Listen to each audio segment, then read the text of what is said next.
Bonjour de nouveau. Nous allons continuer notre étude. Nous sommes toujours sur Daniel 11, le verset 44. Nous avons regardé à la structure de Daniel chapitre 3, parce que nous sommes toujours dans le livre de Daniel, parce que Ellen White nous a bien dit de comprendre le livre de Daniel, c'est comprendre toute la prophétie, Daniel et Apocalypse. Nous allons continuer notre étude, et juste avant de continuer, prenons la position de la prière. Seigneur, je veux te louer, t'exalter, parce que tu es un Dieu incroyable. Et je sais qu'encore une fois, tu vas accomplir le miracle. Tu vas te poser à côté de nous. Tu vas nous porter. Tu vas nous instruire. Cheminer avec toi, Seigneur, c'est une chose particulière. Te toucher, c'est une grâce. Te comprendre, c'est une bénédiction. Que nous puissions désapprendre afin de réapprendre avec toi. Pardonne-nous. Parce que trop souvent, nous ne sommes pas conscients de cette révérence, de qui tu es. Tu es le Dieu qui maintient l'univers dans tes mains. Et nous l'oublions trop souvent. Pardonne-nous, Seigneur. Pardonne-nous. Bénis-nous. Et béni sois-tu, je t'ai prié en ton saint nom. Amen. Nous avons vu dans cette première partie l'histoire de Daniel 11, le verset 44. Nous nous sommes arrêtés sur ce roi furieux, en colère, et nous avons regardé Daniel chapitre 3. Parce qu'en réalité, comme nous ne cessons de le dire, il n'y a rien de nouveau sous le soleil. Ce qui a été, c'est ce qui sera. N'oublions pas que l'histoire de Daniel, c'est l'histoire de Babylone. Et Babylone, c'est Babylone la Grande. C'est le roi du Nord. Si nous voulons comprendre l'histoire du roi du Nord dans notre histoire, nous devons comprendre l'histoire du roi du Nord dans l'histoire des enfants d'Israël. Et l'endroit par excellence pour comprendre cette histoire, c'est l'histoire de Nebuchadnezzar. Et nous avons vu que dans cette histoire de Nebuchadnezzar, il y avait une structure qui se dégageait. J'aurais souhaité prendre cette structure et la mettre dans deux autres histoires et conclure par notre histoire. Alors commençons par une histoire que tous vous connaissez, c'est l'histoire de la reine Esther. Mais nous n'allons pas regarder vraiment à Esther, mais beaucoup plus à son oncle Mardochée. Et nous allons voir que Mardochée est en difficulté. Nous avons noté ici qu'il y avait un décret, et je veux noter ici aussi qu'il y avait un décret. Il y a un décret du roi. Et le décret du roi, c'est dans Esther chapitre 3, nous sommes à la diapo 44. C'est Esther chapitre 3, les versets 1 à 2.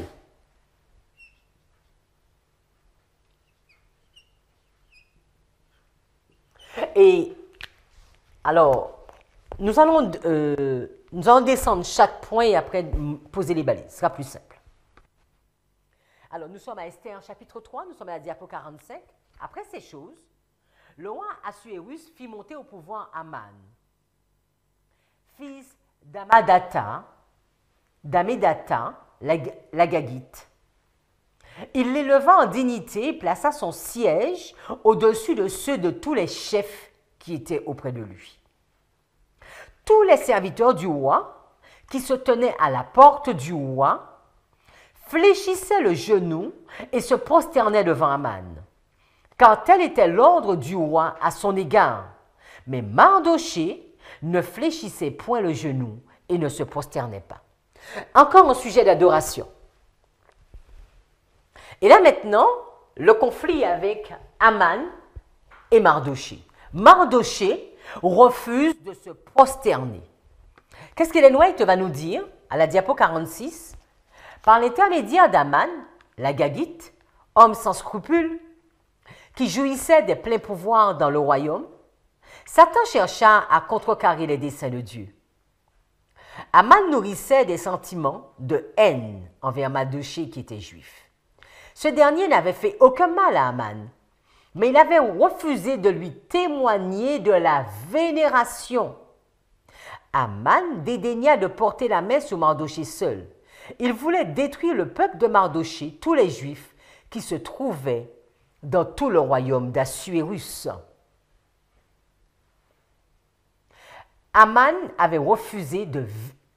Mardochée avait refusé de vénérer Aman. Ellen White nous le dit. Et par rapport à cette réaction, Aman va déclencher une certaine fureur. Mais à quel moment que Aman va agir ainsi? Il nous est bien dit au verset 2 que nous avons lu, « Les serviteurs du roi qui se tenaient à la porte du roi fléchissaient le genou et se prosternaient devant Aman. » Alors comment Aman va se rendre compte que Mardochée ne fléchit pas ses genoux? Nous allons au verset 3. Donc là, nous sommes toujours à Esther 3 et nous sommes au verset 3 ici. Diapo 47. Alors les serviteurs du roi, qui étaient à la porte du roi, dirent à Mardochée, « Mais pourquoi transgresses-tu le commandement du roi ?» Donc voilà, il y a un décret. Et pourquoi tu ne respectes pas ce décret? Or, il arriva, comme il lui parlait tous les jours et qu'il ne l'écoutait pas, ils le dirent à Aman, pour voir si Mardochée tiendrait ferme quand il leur avait dit qu'il était juif. Est-ce que vous voyez cette même histoire? Il y a un décret, adoration. Et maintenant, il y a des serviteurs. Là, il y avait les sages. Maintenant, il y a les serviteurs qui vont annoncer la nouvelle à Aman, de même que les sages avaient annoncé la nouvelle à Nebuchadnezzar. Donc, ils vont informer Aman de la situation de Mardochée. Diapo 48, Ellen White continue en nous disant, je voulais juste m'arrêter sur la phrase du début, Mardochée reçut la place d'honneur qui avait été occupée par Aman. Il était le premier après le roi Assuérus. Et je voulais juste vous montrer que Aman, il est le premier après Assuérus. Donc il a vraiment une grande place, une place d'honneur. Nous continuons. Et maintenant, comment va être Aman face à cette nouvelle? Nous sommes au verset 5 à 6. Esther 3, 5 à 6, diapo 49. Et lorsque Aman vit que Mardochée ne s'inclinait pas, quand il sut la nouvelle, quand il a été informé que Mardochée ne lui montrait aucun respect, alors Aman fut rempli de colère. Donc on voit cette notion de fureur à nouveau. Donc fureur. Et là c'est pour Aman. Car c'est lui qui n'est pas adoré. Donc on voit ici l'adoration et ici le refus d'adorer. Et Aman va être en colère. Mais il estimait méprisable de mettre la main sur Mardochée seul, car on lui avait appris de quel peuple venait Mardochée. C'est pourquoi Aman chercha à exterminer tous les Juifs qui étaient dans tout le royaume d'Assuérus, c'est-à-dire le peuple de Mardochée. Et voilà une affaire de personnes entre Aman et Mardochée va devenir une affaire de nation, de tout un peuple. Comment cette scène va se rejouer?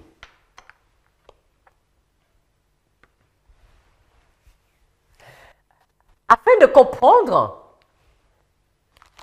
mieux comprendre cette scène, nous allons devoir faire comme la première histoire, définir les acteurs. Donc nous avons vu qu'il y a, nous n'allons pas prendre la partie d'Esther, donc il y a Mardochée,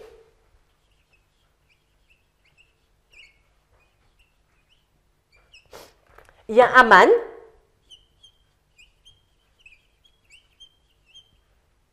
Il y a, alors on va déjà poser ainsi, Mardochée et Aman. Regardons la diapo 50. Essayons de comprendre qui entoure Aman. Esther 5, verset 10. Toutefois, Aman se contint et arrivé dans sa maison, il envoya chercher 16 amis et Zeresh sa femme. Et on pourrait voir cette notion que même quand il a voulu tuer Mardochée, il va s'informer auprès de ses amis et de sa femme. Nous lisons verset 14. Alors Zeresh, sa femme, et tous ses amis lui dirent qu'on fasse un gibet haut de 50 coudées, on reviendra dessus. Mais cette notion de la femme de Aman et de ses amis. Donc il y a Mardochée, il y a Aman. Donc on va mettre Aman plus les amis et plus sa femme. Nous n'allons pas avoir le temps d'entrer dans tous les détails, mais si vous continuez cette étude, ça va vous rapporter beaucoup de choses. Mais Aman a des enfants. Et on va regarder combien d'enfants que Aman a. Parce qu'on voit que pour l'instant, il y a ce groupe-là. Aman, ses amis et sa femme. Si nous allons dans Esther chapitre 9, le verset 51, donc là c'est la fin de l'histoire d'Esther, hein, vous savez qu'au 12e mois, il va y avoir un décret qui sera fait au 3e mois, et au 12e mois, ils vont demander de tuer les Juifs, il y a le contre-décret, ils vont s'entretuer, et les fils d'Aman vont mourir. Et nous allons les compter. Nous sommes à Esther chapitre 9, verset 7. Ils tuèrent aussi par Sandata 1, Dalphon 2, Aspata 3, Porata 4, Adalia 5, Aridata 6, Parmasta 7, Arisaï 8, Aridaï 9, Vajezata 10. Donc Aman a 10 fils. Vous vous souvenez? Les 10 corps de métier. Donc ici, il y a les 10 fils d'Aman. Et nous allons voir comment Aman va mettre en place ses plans.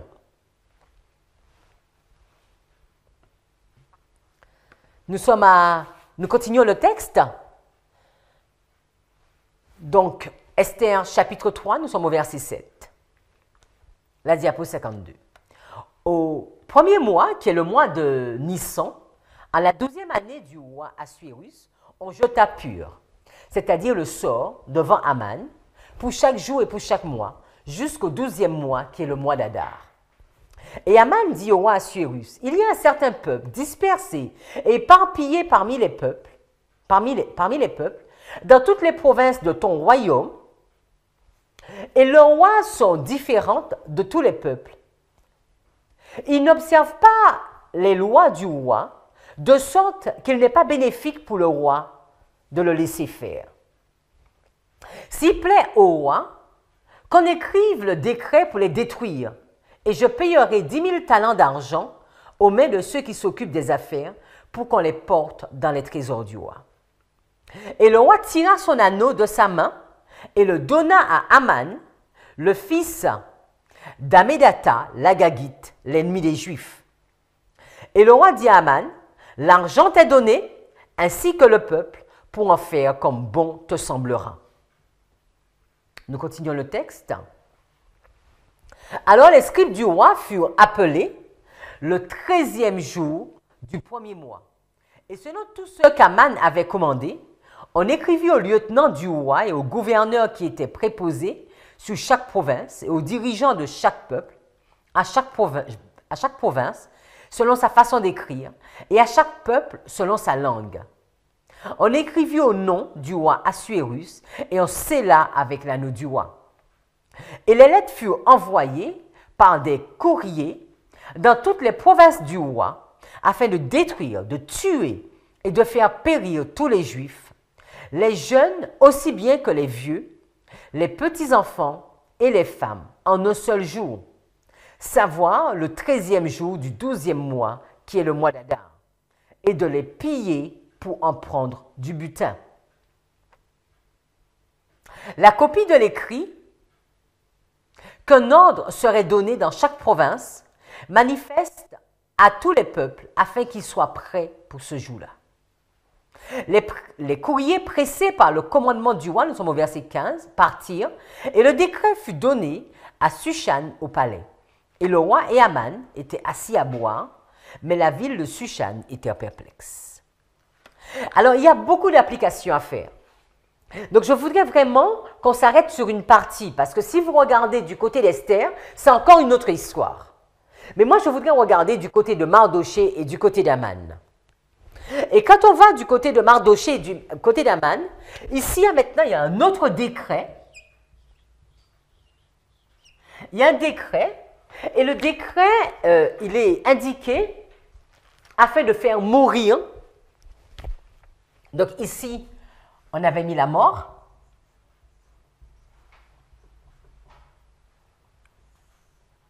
Alors, je vais mettre 2 flèches. Parce que ce décret, c'est pour faire mourir Mardoché, mais pas seulement Mardoché. C'est Mardoché et son peuple. Mais pour l'instant, en tout cas dans cette étude, nous ne nous arrêtons pas au peuple. Nous voulons juste voir Mardoché. Et il y a un décret. Donc ici, il y a un sujet d'adoration, et il y a encore un sujet d'adoration. Il y a eu un refus d'adoration de la part d'Aman, de la part de Mardoché, et on verra comment Mardoché va continuer avec tout ceci. Donc nous savons que Esther va être interpellée, Mardoché va se mettre en prière. Regardons la diapo 54. Actuellement, l'Église et l'État se préparent au dernier conflit. Comme les catholiques, les protestants, par des moyens dissimulés, s'efforcent de mettre en avant la question du dimanche. Partout aux États-Unis, la papauté édifie de hautes structures à l'ombre desquelles elle renouvellera ses antiques persécutions. Tout se prépare sur une vaste échelle en vue de la manifestation des prodiges mensongers par lesquels Satan s'efforcera de séduire les élus eux-mêmes s'il était possible. On continue. Le décret qui va être promulgué contre le peuple de Dieu ressemblera beaucoup à celui d'Assuérus contre les Juifs au temps de la reine d'Esther. L'édit du roi des Perses avait été le fruit de la malice d'Aman contre Mardoché. Non que ce dernier lui avait fait du mal, mais parce qu'il avait refusé de lui rendre les honneurs qui n'étaient dus qu'à Dieu seul. Donc si nous avons du mal à comprendre qu'il y a une question d'adoration, Ellen White nous dit bien qu'ici il y a un problème d'adoration et qu'ici il y a un problème d'adoration. Ici nous avons vu le refus et nous allons voir ce que Mardoché va faire. La décision du roi, on continue la lecture, contre les Juifs reposait sur de faux prétextes. Parce que ce peuple particulier lui avait été présenté sous un faux jour. Satan en avait suggéré le plan afin de délivrer de la terre, de ceux qui conservaient la connaissance du vrai Dieu. Mais le complot d'Aman fut déjoué grâce à une puissance adverse qui règne parmi les enfants des hommes. Et nous n'allons pas rentrer sur ce point, sur la puissance adverse, qui est vraiment une très belle étude, voir l'Église de Dieu en prière pendant cette épreuve et comment Dieu délivre. Nous voulons nous arrêter vraiment sur Mardoché et Aman. Nous continuons, Esther 5, verset 9, la diapo 56. Et Aman sortit ce jour-là joyeux et le cœur gai. Mais lorsque Aman vit à la porte du roi, donc c'est après tous ces événements, hein, quand il vit Mardoché qui ne se leva pas et ne se dérangea pas pour lui, il fut rempli de fureur contre Mardoché. Donc là, il est déjà furieux, mais il va contenir cette frustration. Mais là, il regarde, il voit, il y a un décret. Ceci a été publié. Et il y a toujours un refus de Mardochée. Pas dans ses propos, hein, mais juste dans son comportement. Et Mardochée ne va même pas se lever, ne va même pas s'occuper d'Aman. Et là, Aman va être furieux. Le texte nous dit, il fut rempli de fureur. Donc là, Aman, il est furieux.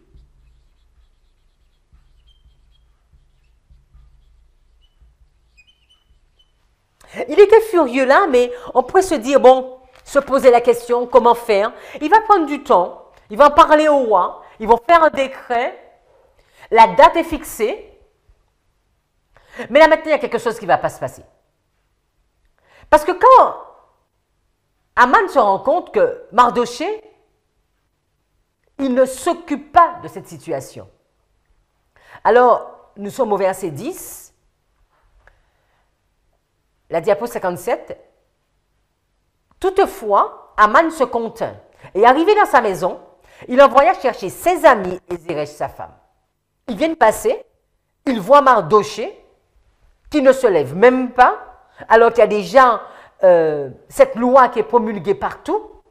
Mardochée ne tremble pas et Aman, seul il n'arrive pas. Il va interpeller ses amis et sa femme. Et Aman va leur raconter la gloire de ses richesses, la multitude de ses enfants, il en a 10, en tout cas il a 10 fils, et de toutes les choses dans lesquelles le roi l'avait promu, et comment il l'avait élevé au-dessus des princes et serviteurs du roi.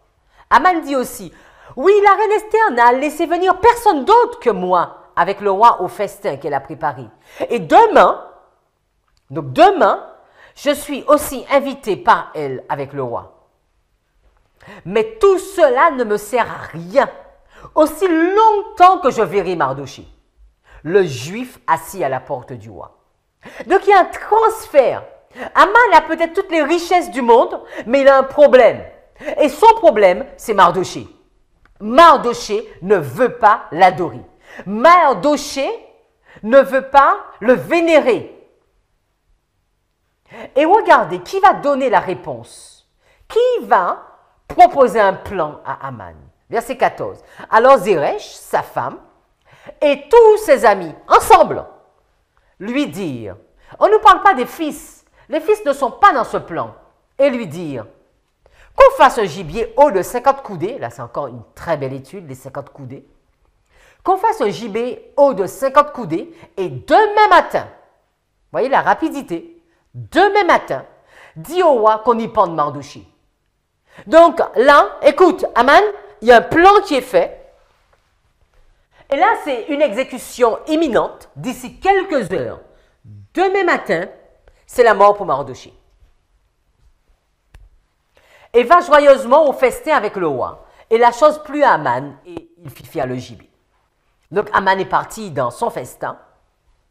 Et nous savons également que ce gibet était dans la maison d'Aman. Parce que quand nous regardons Esther chapitre 7, le verset 9, vous savez que là c'est après l'histoire avec Esther, quand Esther va se présenter devant le roi. Mais je veux juste prendre la partie, ne pas m'arrêter sur l'histoire d'Esther.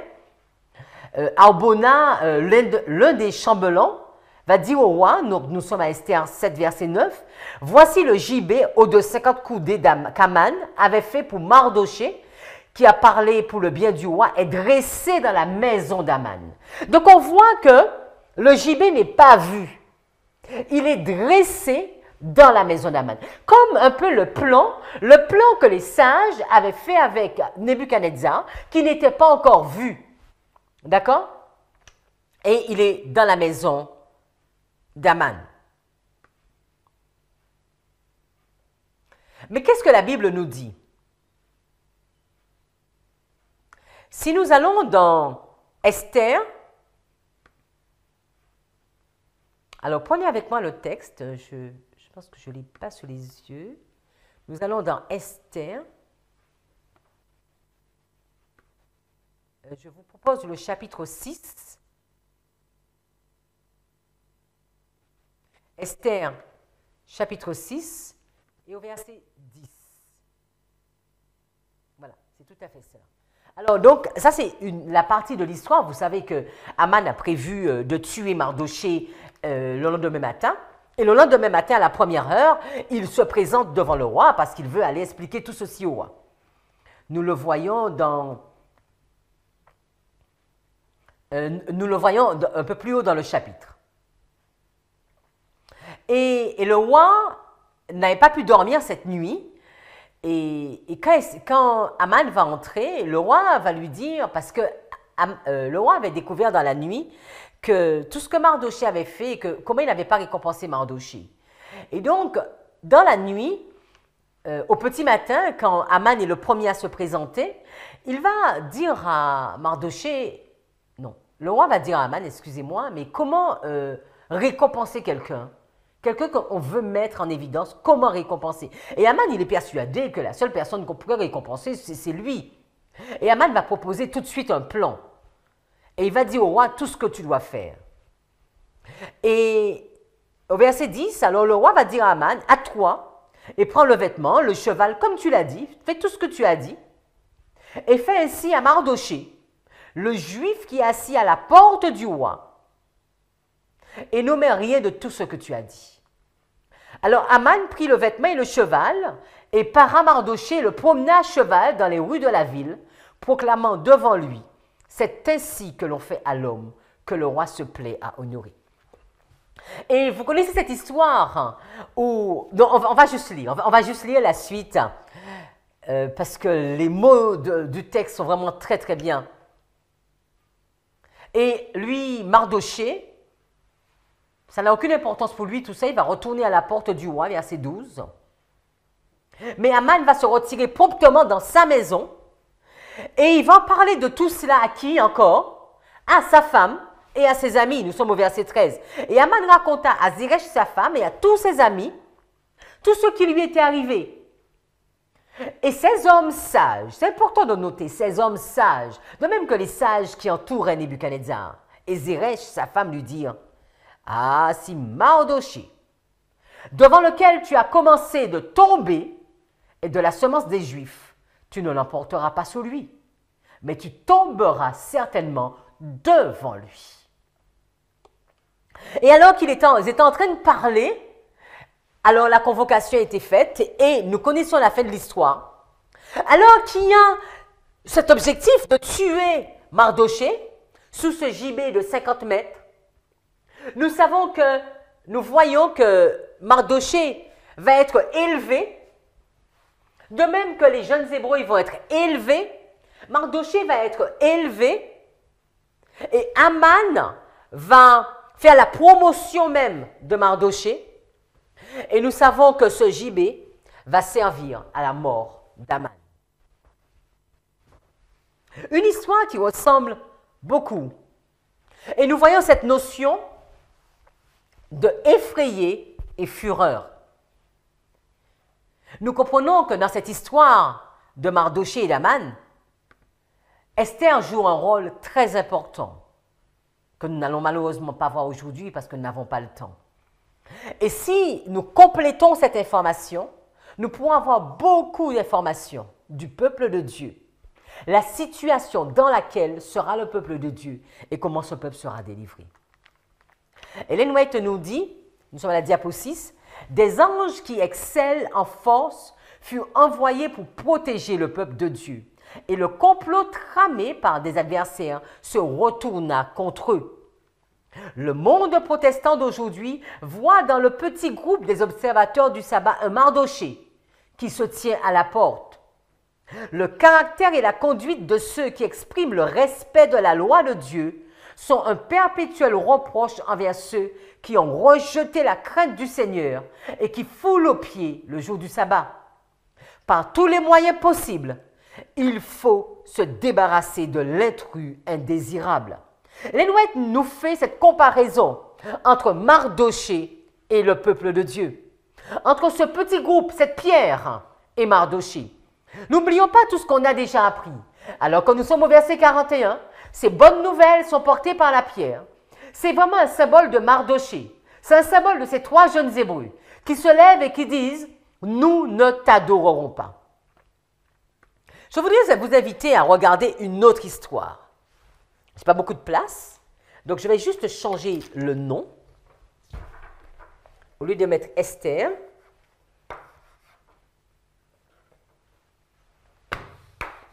et je vais vous mettre encore une autre histoire, l'histoire d'Hérode. C'est une histoire que vous connaissez. Parce que c'est l'histoire de Jésus. Comment faire une ligne? Comment faire une structure sans omettre Jésus? Ce n'est pas possible. Il est le centre. Hérode, nous l'avons déjà vu la dernière fois, il est un roi romain. Donc nous sommes sous la Rome païenne. Nous avons vu l'histoire de la Rome de Babylone. Maintenant, nous allons sous la Rome païenne. Et alors qu'il est roi, Hérode, si vous cherchez comment il est arrivé à la puissance, ça n'a pas toujours été très juste et très net. Lisons la diapo 62. La chaîne prophétique dans laquelle apparaissent ces symboles commence au 12e chapitre de l'Apocalypse avec le dragon qui tente de supprimer Jésus à sa naissance. Donc, ce sur quoi je veux insister, le dragon, nous est-il dit, c'est Satan. C'est lui, en effet, qui poussa Hérode à attenter au jour du Sauveur. Mais l'Empire romain, dont le paganisme était la religion officielle, fut le principal instrument de Satan dans sa guerre contre le Christ et son peuple au cours des premiers siècles de l'ère chrétienne. Il en résulte que si le dragon représente Satan, il représente aussi, à un point de vue secondaire, l'Empire romain sous sa forme païenne. Donc là, nous sommes avec les jambes de fer. Parce que c'est toujours la même histoire. Et dans cette histoire de jambes de fer, nous allons voir, il y a des serviteurs. Mais c'est qui ces serviteurs? Précisément, ce sont des mages. Ce sont des mages. Ce sont des mages qui viennent de l'Est. Vous avez vu les nouvelles de l'Est et du Nord. Ce sont des mages qui viennent de l'Est et ces mages arrivent à Jérusalem.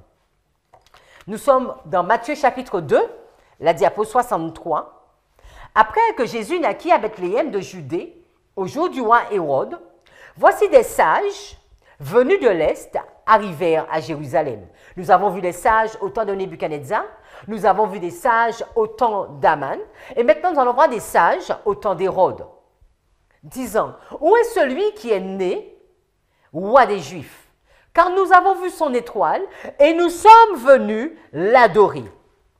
Et ils ont un objectif, c'est d'adorer. Ils veulent adorer Dieu. Alors ça, c'est encore un autre point qu'on pourrait voir. Ils précisent qu'ils veulent adorer. Alors on va mettre Dieu directement parce qu'ils disent le roi des Juifs. Donc ils ont déjà fait leur choix. Vous comprenez très bien les amis, hein?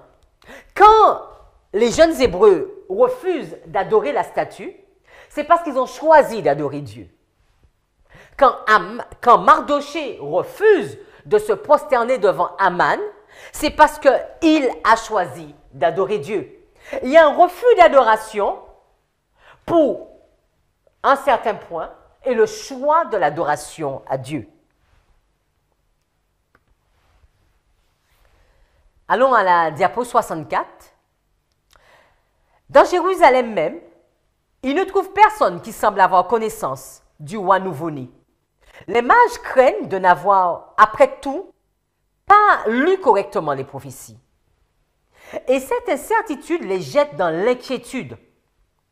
Ils entendent les sacrificateurs répéter et recommander leurs traditions, expliquer la loi et vanter leur religion et leur piété. Ça, c'est encore vraiment une belle chose, une belle étude à faire, à mettre ce point encore ici.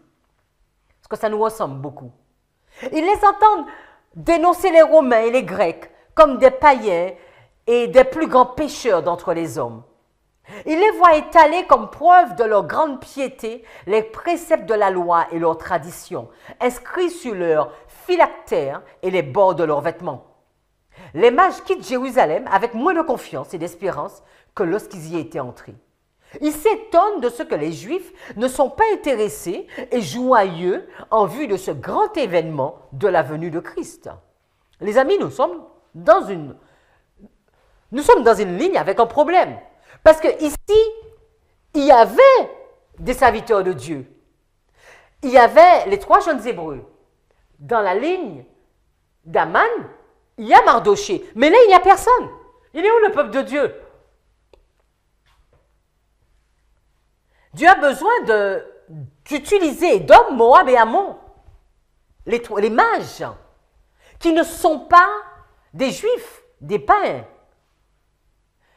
L'argile de potier qui est dans la statue, afin de faire connaître ces nouvelles.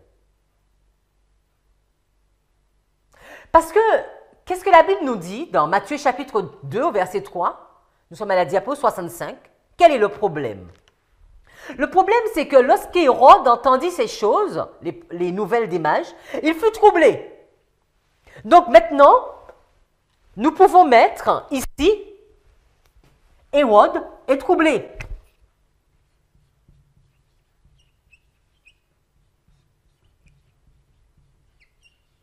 On avait déjà vu un Nebuchadnezzar qui était effrayé, troublé, qui ne comprenait pas le positionnement des 3 jeunes Hébreux. Nous avons vu un Aman furieux, mais troublé parce qu'il ne comprend pas la réaction de Mardoché. Et nous voyons un roi Hérode qui est troublé. Mais là maintenant, ce n'est pas lui tout seul qui est troublé. Il nous dit tout Jérusalem avec lui. Le peuple de Dieu est troublé. Et voilà ce qui se passe quand le peuple de Dieu n'est pas au rendez-vous.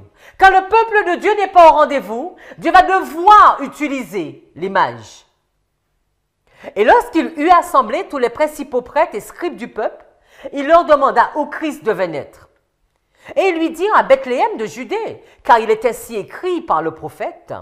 Et toi, Bethléem, en terre de Juda, tu n'es pas la moindre entre les princes de Juda, car de toi sortira un gouverneur qui gouvernera mon peuple, Israël.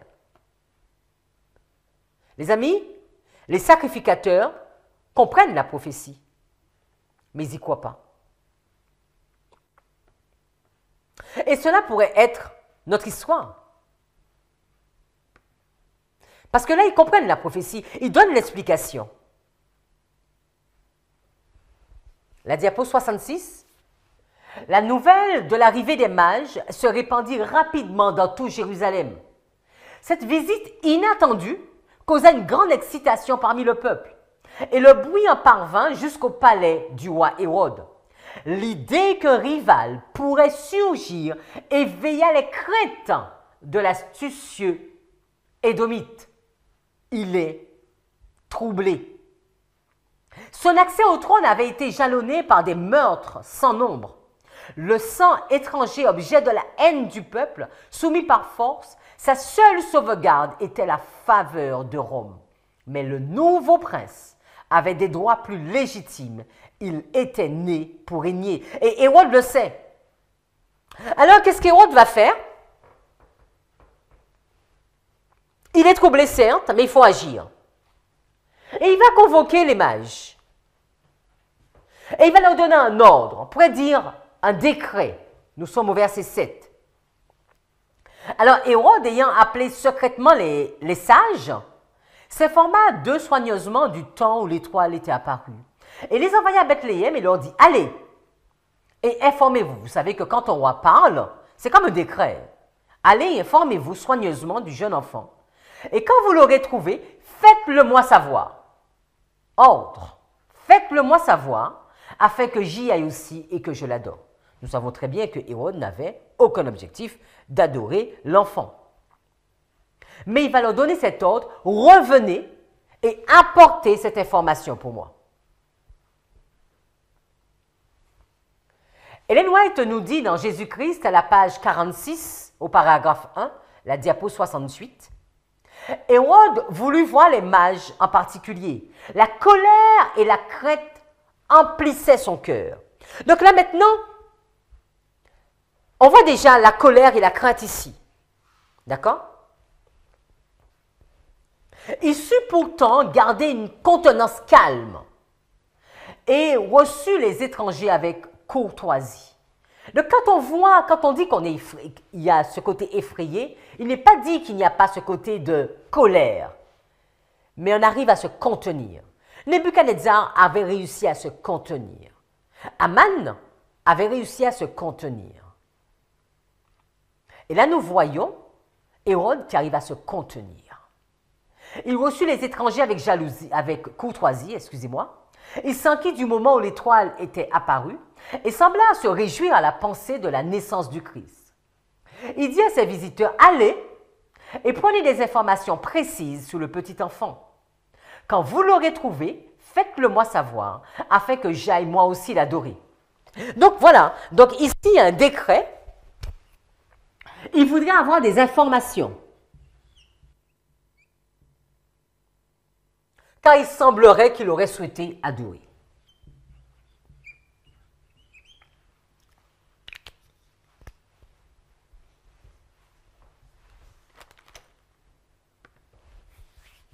Et qu'est-ce que les mages vont faire? Effectivement, les mages vont continuer leur route. Et nous sommes au verset 9, du chapitre 2, la diapo 69. Après avoir entendu le roi, ils s'en allèrent. Et voici l'étoile qu'ils avaient vue à l'est allait devant eux, jusqu'à ce qu'elle arrive et s'arrête sur le lieu où était le jeune enfant. Quand ils virent l'étoile, ils se réjouirent d'une joie extrêmement grande. Et lorsqu'ils entrèrent dans la maison, ils virent le jeune enfant avec Marie et sa mère et tombèrent et l'adorèrent. Donc on voit cette notion d'adoration. On voit encore cette notion d'adoration. Le choix d'adorer Dieu et l'action d'adorer Dieu. Et si qui dit adorer Dieu, c'est refuser d'adorer un autre Dieu. Ils l'adorèrent.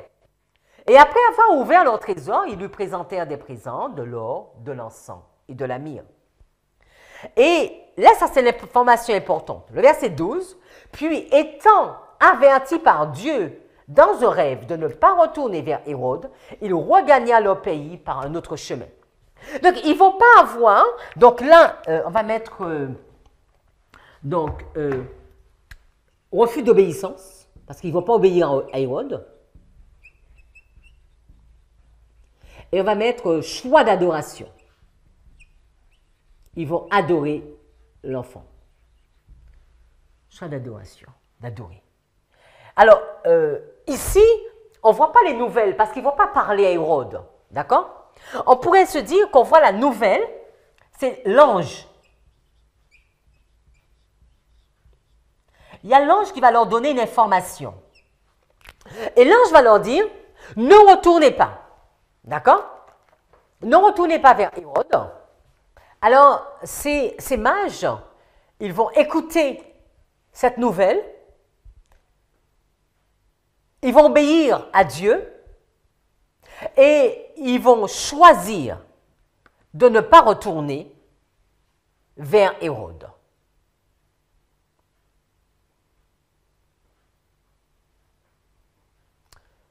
Ils vont adorer. Ils vont faire le choix de l'adoration. Et Ellen White nous dit dans Jésus-Christ 47.2, diapo 70, ils entrèrent dans la maison, virent le petit enfant avec Marie sa mère, se prosternèrent et l'adorèrent.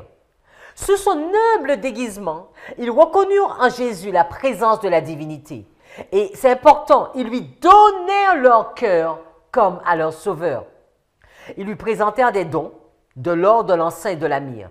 Quelle foi que la leur! Et je veux noter ici une notion de foi. C'est de l'argile de potier. Ils ne sont pas hébreux, ils ne sont pas juifs, mais ils ont une foi intense et ils vont donner leur cœur. Les jeunes hébreux, ils avaient une foi intense et Mardochée avait cette foi. Quand nous sommes ici à cette balise, c'est une question de foi. Le juste vivra par sa foi. Et qu'est-ce qui va se passer? Qui va devenir furieux? Qui va être très en colère?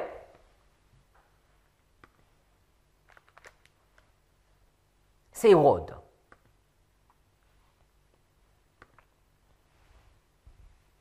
Juste avant, regardons un peu sur les nouvelles. La diapo 71. C'est l'orgueil et l'envie qui empêchaient à la lumière de se faire. Les prêtres et les rabbins pensaient qu'en accueillant les nouvelles apportées par les bergers et par les mages, ils se placeraient dans une position difficile et se disqualifieraient aux yeux des foules en tant qu'interprètes des vérités divines. Les amis, il est important de noter que Dieu voulait visiter son peuple et donner ce message à Jérusalem. C'est là qu'il voulait. Mais comme il n'a pas trouvé de personne parmi les sacrificateurs, parmi son peuple, parmi ses adorateurs, il n'a pas trouvé de Méshach, de Shadrach et d'Abednego, il n'a pas trouvé de Mardoché, il a dû prendre Édom, Moab et Ammon. Ne confondons pas les choses, parce que souvent, il y a des personnes qui pensent que c'est le monde qui doit inscrire le peuple de Dieu. Non! Si les serviteurs de Dieu sont fidèles et sont à leur poste, ils accompliront la mission exacte qui est de donner un message juste.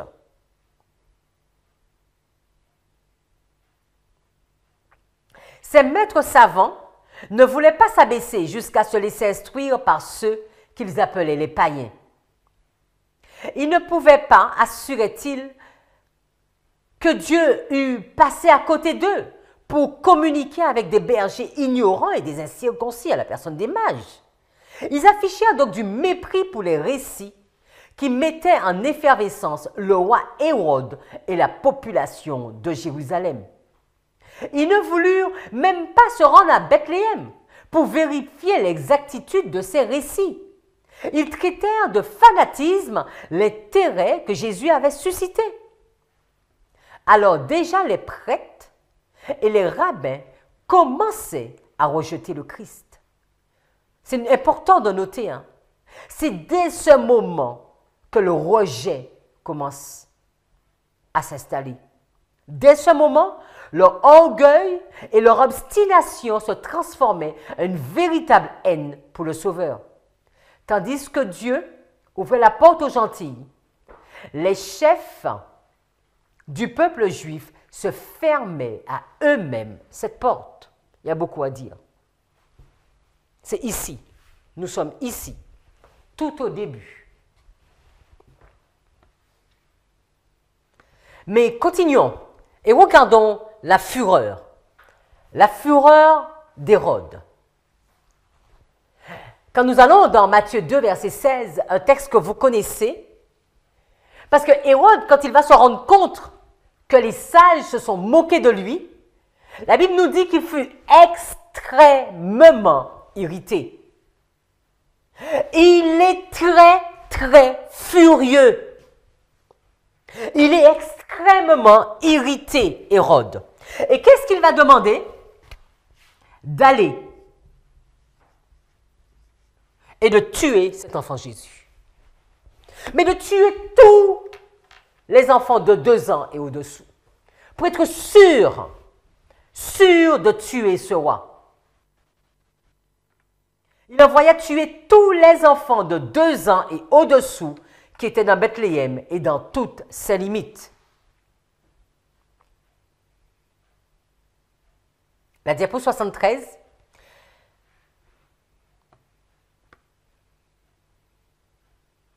Hérode attendait impatiemment à Jérusalem le retour des mages. Ses soupçons s'éveillèrent en voyant le temps passer, sans qu'ils parussent. Ayant constaté le peu d'empressement des rabbins à lui indiquer le lieu de la naissance du Messie, il en conclut que ceux-ci avaient deviné ses desseins. Vous comprenez, les amis? Il avait déjà son dessein dès le début. Mais maintenant, il comprend que maintenant, on a compris ses desseins. Notre objectif, ce que Dieu voudrait, c'est que les étudiants de la prophétie comprennent les desseins du roi du Nord. Si nous attendons que le roi du Nord nous dise ses desseins, nous sommes en difficulté. Et que les mages l'avaient intentionnellement évité. Cette pensée le mit en fureur. Là où la ruse échouait, la force devait l'emporter. Il allait faire un exemple et montrer à ces orgueilleux juifs comment serait réprimée leur tentative de placer un nouveau monarque sur le trône.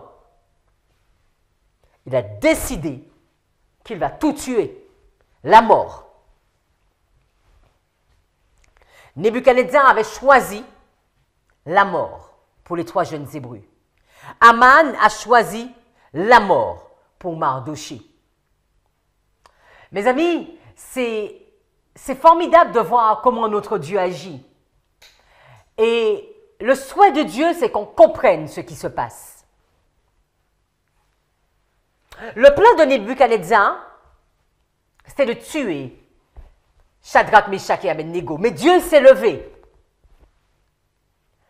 Le plan d'Aman, ce n'était pas de tuer juste Mardoché. C'était trop pour lui, trop peu pour lui. Mais tout le peuple juif avec Mardoché. Et nous voyons la même chose avec Hérode. Hérode veut arrêter cet enfant juif. Mais il va tuer tous les enfants. Voilà où la haine du roi du Nord va le conduire. Il ne va pas s'arrêter juste à un groupe.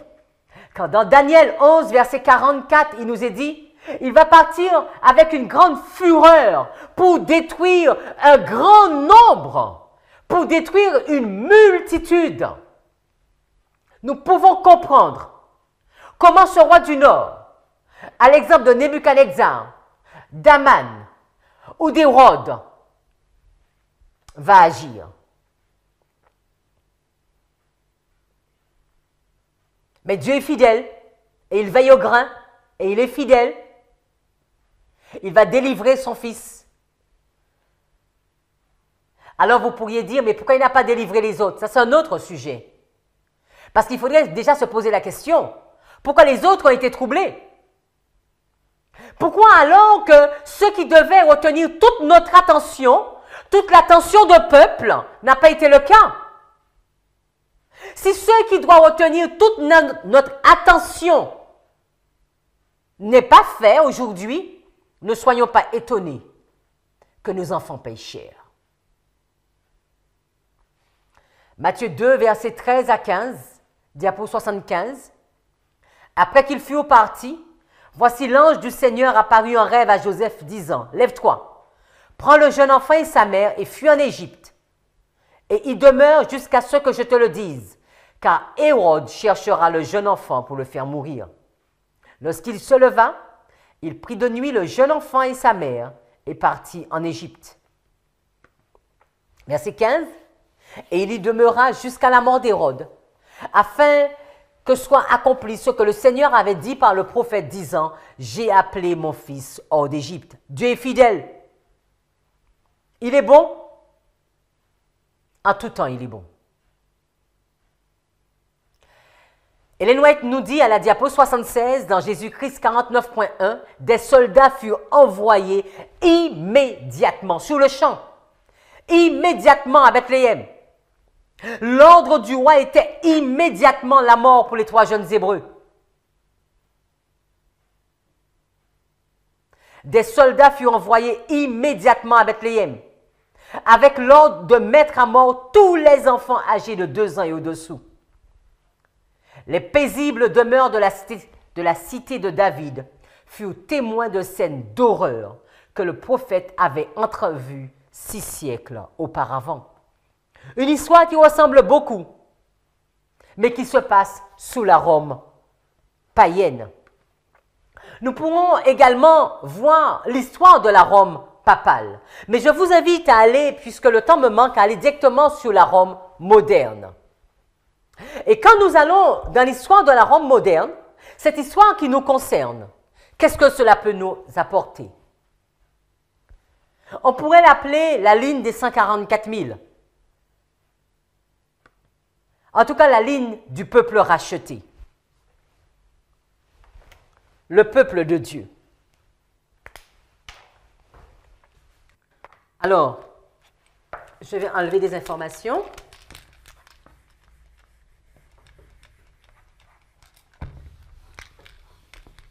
Et nous allons voir encore cette même structure.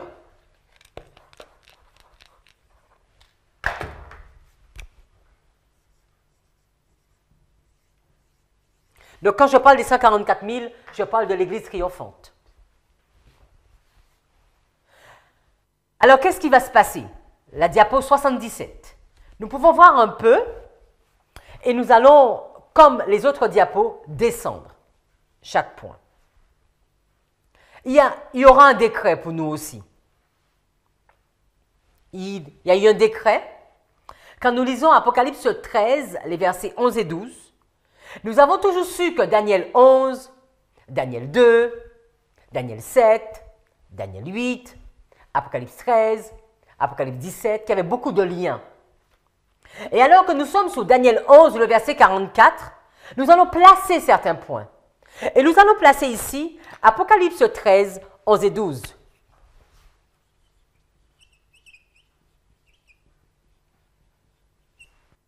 Lisons ces versets. Et je regardais une autre bête sortant de la terre, et elle avait 2 cornes, semblables à celles d'un agneau. Et elle parlait comme un dragon. Et elle exerce tout le pouvoir de la première bête devant elle.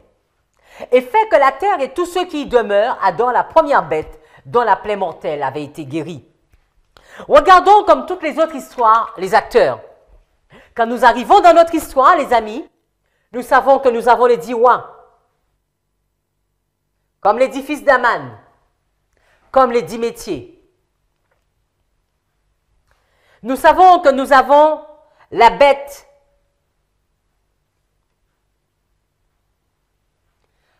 On va l'appeler le roi du Nord, la bête ressuscitée, la bête qui monte de la mer.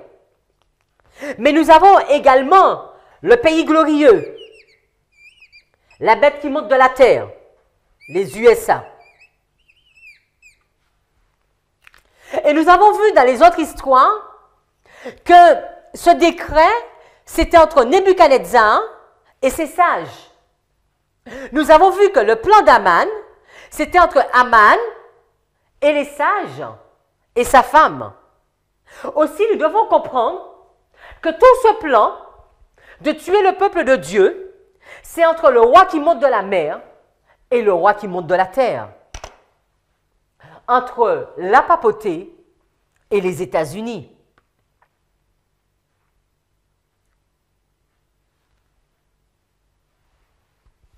Alors, il y aura des nouvelles. Et c'est quoi ces nouvelles? Regardons dans Apocalypse 13, 13 et 14. Donc ici, nous sommes à Apocalypse 13.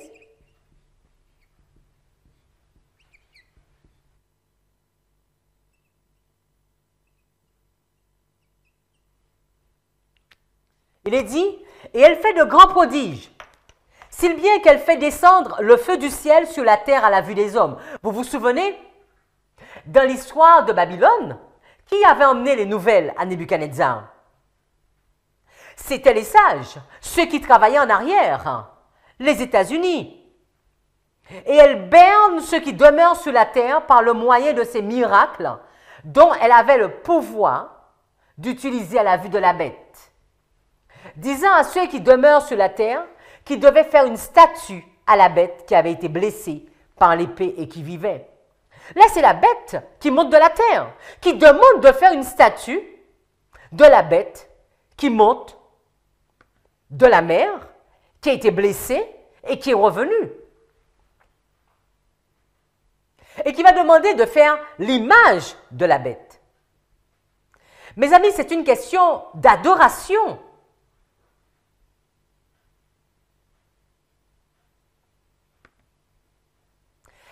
Il est bien dit au verset 12.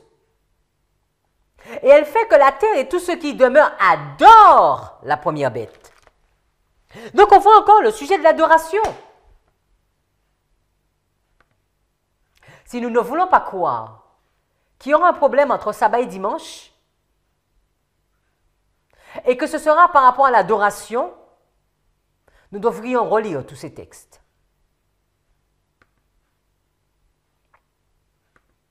Ce que nous devons comprendre,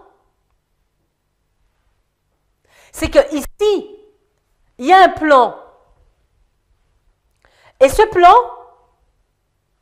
c'est entre Nebuchadnezzar et ses sages. C'est entre le roi qui monte de la mer et le roi qui monte de la terre. C'est l'entrée dans le pays glorieux. C'est Daniel 11, verset 41. C'est la loi du dimanche aux États-Unis. Donc, on va mettre ici LD, USA.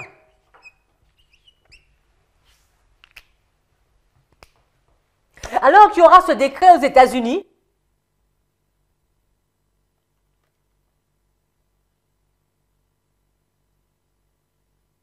on va se rendre compte qu'il y a aussi bien les États, aussi bien les Américains, l'USA, aussi bien la bête qui monte de la terre que la bête qui monte de la mer vont se rendre compte qu'il y a des personnes qui refusent d'aller dans la même direction. Événement des derniers jours, la diapo 80, tandis que l'Amérique, la terre de la liberté religieuse, s'unira avec la papauté, la bête qui monte de la mer, la bête qui monte de la terre, pour forcer les consciences et les contraindre à honorer un faux sabbat. Le sujet c'est quoi? Sous le faux sabbat, le peuple de tous les pays du monde entier seront conduits à suivre leur exemple. Donc ça commence par les États-Unis. Les nations étrangères suivront l'exemple des États-Unis. Ça commence par les États-Unis. Ils ouvriront la voie, mais la même crise affectera notre pays dans le monde entier. Là, c'est pour montrer que vraiment cette crise va commencer aux États-Unis. Et alors qu'il y aura un problème entre le sabbat et dimanche, un problème au niveau de l'adoration, le peuple de Dieu va se positionner. Daniel 11, le verset 44, qu'est-ce qu'il nous dit? Mais des nouvelles de l'Est et du Nord le troubleront. Il va avoir des nouvelles de l'Est et du Nord.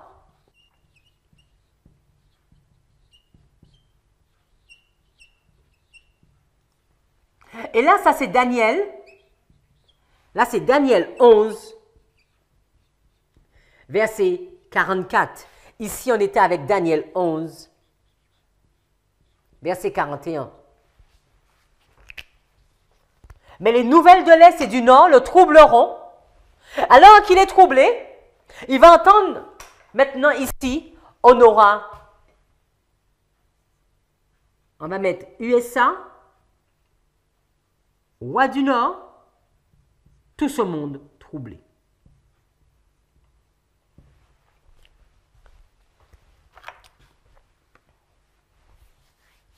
Et alors qu'ils seront troublés, nous allons voir qu'est-ce qui va se passer. Nous sommes à la diapo 82.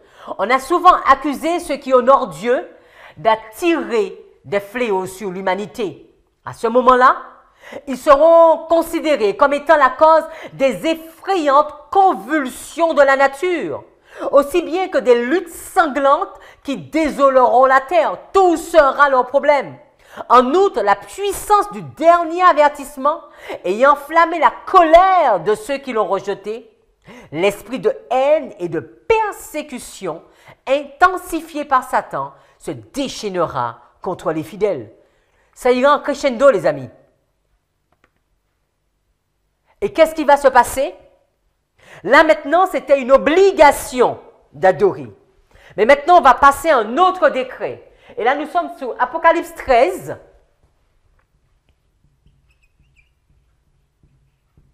Les versets 15 à 17. Souvent, nous avons vu ceci, dans ce décret, c'est lié à la mort. Et c'est la même chose. Lisons la diapo 83. Et elle eut le pouvoir de donner vie à la statue de la bête, afin que la statue de la bête non seulement parle, mais qu'elle fasse que tous ceux qui n'adoraient pas, sujet d'adoration, tous ceux qui n'adoraient pas la statue de la bête soient tués. Et elle fait que tous, petits et grands, riches et pauvres, libres et esclaves, reçoivent une marque en leur main droite ou en leur front, et qu'aucun homme ne puisse acheter ou vendre, sauf celui qui avait la marque ou le nom de la bête ou le nombre de son nom. Il y a une obligation. Ici, au début, c'était aux États-Unis, mais maintenant ça a commencé à bouger. Et maintenant, nous avons une loi du dimanche qui va devenir mondiale. On va mettre une LD. mondiale, l'économie sera touchée. Mes amis, pour l'instant, nous n'avons pas de problème. Il n'y a rien comme problème. Vous allez me dire, mais est-ce que tu écoutes les infos? Il n'y a rien. Quand tu regardes cette ligne, il n'y a rien pour l'instant. Et là, le peuple de Dieu va devoir jeûner, crier et prier. Si ce peuple veut tenir devant la mort, il va devoir prier, crier et jeûner. Et il y a des nouvelles, c'est ce qu'on va appeler le LGC. Ce n'est pas l'association Le Grand Cri, mais le grand cri qui sera poussé, le LGC. Tandis que nous sommes à la diapo 84, tandis que le troisième message s'amplifiera en un grand cri et que grand pouvoir et une grande gloire accompagneront l'œuvre de la fin. Le peuple fidèle de Dieu recevra sa part de cette gloire. Seigneur, mes amis, je rêve et je demande à Dieu que ce mouvement qu'il a créé, cette association, le Grand Cri, que nous soyons présents pour réaliser notre nom même, pousser ce grand cri. C'est la pluie de l'arrière-saison qui se réveillera et le fortifiera. Nous sommes à la diapo 84, afin de lui permettre de traverser le temps de trouble. Il est dit, nous continuons, à mesure que le message du troisième ange devient un grand cri plus fort. C'est à ce moment-là que Shadrach, Meshach et Abednego se lèvent et disent « Nous n'avons rien besoin de te dire, mais nous savons que notre Dieu est capable. Il est le seul Dieu. » Mardoché ne va même plus s'occuper d'Aman parce qu'il sait que son Dieu est vivant. Les mages ne vont même pas lui obéir. À mesure que le message du troisième ange devient un cri plus fort, une grande puissance et une grande gloire accompagnent sa proclamation. Les visages de ceux qui font partie du peuple de Dieu resplendiront de la lumière céleste. Et alors qu'il y a cette nouvelle, il y avait déjà la nouvelle de l'Est et du Nord. Le verset 44 nous dit qu'il est effrayé à ces nouvelles. Maintenant, il va entendre cette grande nouvelle, pas seulement aux États-Unis, mais en France, en Haïti, à Madagascar, en Allemagne, en Italie, en Espagne, dans tous les pays du monde. Il va entendre ce même message. Tu n'es pas le roi de l'univers. Dieu est le seul roi, le seul qui mérite d'être adoré. Alors qu'il va entendre ce message, il va partir avec une grande fureur. Et c'est ce que le verset 44 nous dit. Mais des nouvelles de l'Est et du Nord le troubleront. C'est pourquoi il sortira avec une grande fureur pour détruire complètement et exterminer beaucoup de gens. Le roi du Nord, il sera furieux. Et qui dit furieux, il va tuer. Il va tuer. Et qu'est-ce qu'il va faire? Il va exterminer beaucoup. Il va étendre sa main sur les pays. Le pays d'Égypte ne va pas lui échapper. Il aura la puissance sur les trésors d'or et d'argent, de toutes les choses précieuses de ce monde. Et les Libyens et les Éthiopiens seront à sa suite. Nous aurons l'occasion de revenir sur ces versets qui sont dans Daniel 11, 42 à 43. Ellen White nous dit à la diapo 87, l'esprit qui inspira. Ceux qui combattaient les fidèles des temps passés cherchent encore à exterminer les amis, à exterminer de la terre les croyants qui craignent Dieu et obéissent à sa loi. Satan excitera l'indignation contre l'humble minorité qui, en connaissance de cause, refusera d'accepter les coutumes et les traditions populaires.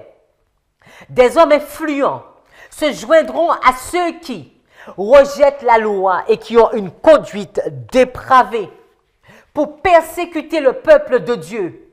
La richesse, le génie, l'éducation s'uniront pour le couvrir de mépris des gouverneurs, des pasteurs et des membres d'Église conspireront contre lui par la parole et par la plume, par les railleries, les menaces et le ridicule.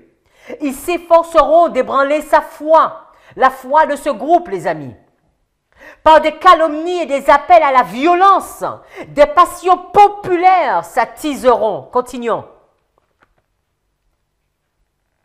Ne pouvant recourir aux déclarations claires et indiscutables des Écritures, en ainsi a dit l'Éternel, pour confondre les champions du sabbat de la Bible, on y suppléera aux moyens de lois oppressives. Pour s'assurer la popularité et l'autorité, des législateurs accéderont à la demande d'une loi dominicale. Ceux qui craignent Dieu ne peuvent pas accepter une institution qui viole un précepte du décalogue. C'est sur ce champ de bataille que se déroulera le dernier grand conflit de la lutte engagée entre la vérité et l'erreur. Le roi du Nord sera furieux, mais le vrai roi du Nord sera également furieux. Front contre front, peuple contre peuple. Personne ne cède rien à personne. C'est le dernier grand conflit, le conflit de l'humanité. C'est le conflit entre la vérité et l'erreur. Il n'y a aucun doute au sujet de l'issue de ce duel, mes amis. Comme au temps de Mardoché, comme au temps de Shadrach, de Meshach et d'Abednego, le Seigneur vengera sa vérité et son peuple.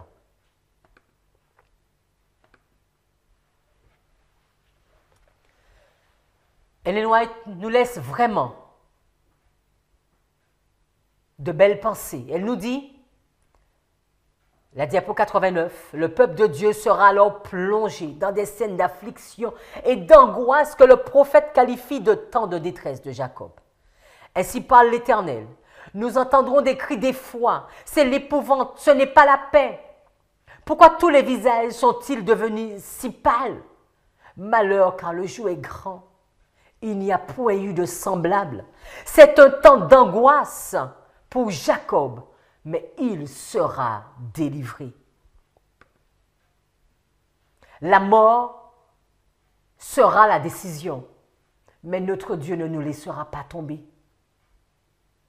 Notre Dieu ne nous a jamais laissés. Il est fidèle. Il est fidèle, les amis. Rome va être furieux, mais lui s'engage à nous protéger.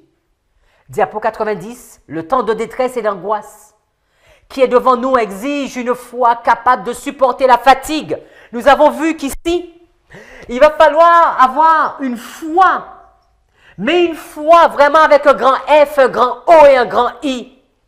Une foi capable de supporter la fatigue. Une foi capable de supporter les délais. Une foi capable de supporter la faim. Une foi qui ne faiblira pas sous l'épreuve. Une période de grâce nous est accordée pour nous y préparer. Jacob l'emportera parce qu'il fut déterminé et persévérant. Sa victoire est une démonstration de la puissance de la prière persévérante. Quiconque se saisira comme lui des promesses de Dieu, quiconque aura sa ferveur et sa persévérance, remportera le même succès. Le juste vivra par sa foi. Ceux qui ne sont pas disposés au renoncement et à la prière prolongée jusqu'à l'agonie, en quête de la bénédiction de Dieu, ne l'obtiendront pas. Luttez avec Dieu, luttons avec Dieu, qu'ils sont peu nombreux, ceux dont le cœur s'est laissé attirer vers le Seigneur, avec toute l'intensité possible. Quand les vagues d'un désespoir inexprimable déferlent sur l'âme du suppliant, combien peu se cramponnent aux promesses de Dieu. Nous arrivons à la fin.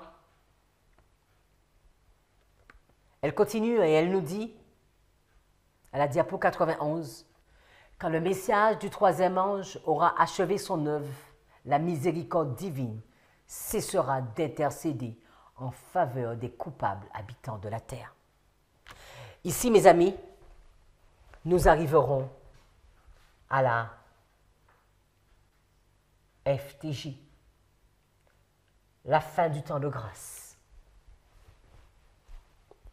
Il nous est dit quand le message du troisième ange aura achevé son œuvre de miséricorde. Ce message il commence ici, ce message s'amplifie ici. Quand ce message aura terminé son œuvre, la miséricorde divine cessera d'intercéder en faveur des coupables habitants de la terre. La tâche du peuple de Dieu sera terminée. Il a reçu la pluie de l'arrière-saison. Les temps de rafraîchissement sont venus de la part du Seigneur. Il est prêt à affronter l'heure de l'épreuve qui l'attend. Les anges s'affairent entre le ciel et la terre. Un ange revenu de la terre annonce que sa mission est finie, que le monde a subi sa dernière épreuve et que tous ceux qui ont été fidèles aux préceptes divins ont reçu le sceau du Dieu vivant. Jésus qui dans le sanctuaire céleste a mis un terme à son intercession, lève les mains et s'écrie d'une voix forte, « C'en est fait ». Mes amis, si vous avez mis dans votre tête un plan, que comme quoi vous allez vous soumettre au roi du Nord quand il sera très furieux, mais qu'après ça va se calmer et que vous pourrez revenir à Dieu, non, ce sera trop tard. Tu dois choisir quel roi tu vas adorer. Tu ne peux pas choisir les deux. Je ne peux pas choisir les deux. Nous allons devoir faire un choix. Et nous devons faire un choix dès maintenant, alors que tout se prépare. La statue, elle est déjà là, sauf que nous ne la voyons pas. Parce que alors qu'ils avaient mis en place leur plan, Nebuchadnezzar et ses sages, personne ne voyait rien. Nous ne voyons rien. Mais ils sont déjà, le roi, la bête qui monte de la terre et la bête qui monte de la mer sont déjà en union depuis des années. Ils vont sortir cette image. Parce que c'est leur but. Voilà leur plan. La diapo 92. Puis tandis que toutes les armées angéliques déposent leur couronne, ils proclament solennellement que celui qui est injuste soit encore injuste, que celui qui est souillé se souille encore, et que le juste pratique encore la justice, et que celui qui est saint se sanctifie encore. Le sort de tous les hommes a été décidé, soit pour la vie, soit pour la mort. Le Sauveur a fait la propitiation pour son peuple, et il a effacé ses péchés. Le nombre de ses sujets est complet. Le règne et la domination et la grandeur de tous les royaumes qui sont sous ses yeux sont sur le point d'être confiés aux héritiers du salut. Jésus va régner comme roi des rois et seigneur des seigneurs. Mes amis, nous arrivons à la fin de notre histoire. Ici, les 10 métiers sont présents dès le début. Nous comprenons que les 10 rois sont présents dans cette histoire dès le début. Et nous savons que les 10 rois ont un règne juste d'1 heure. Et nous voulons mettre ici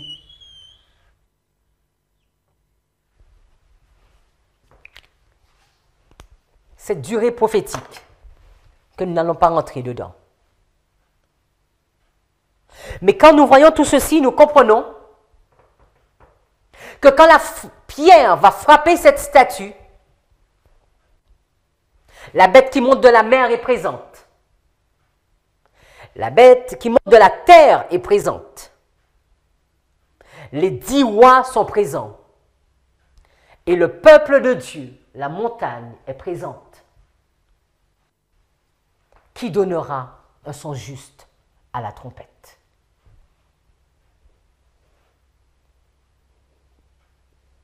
Serons-nous cette pierre?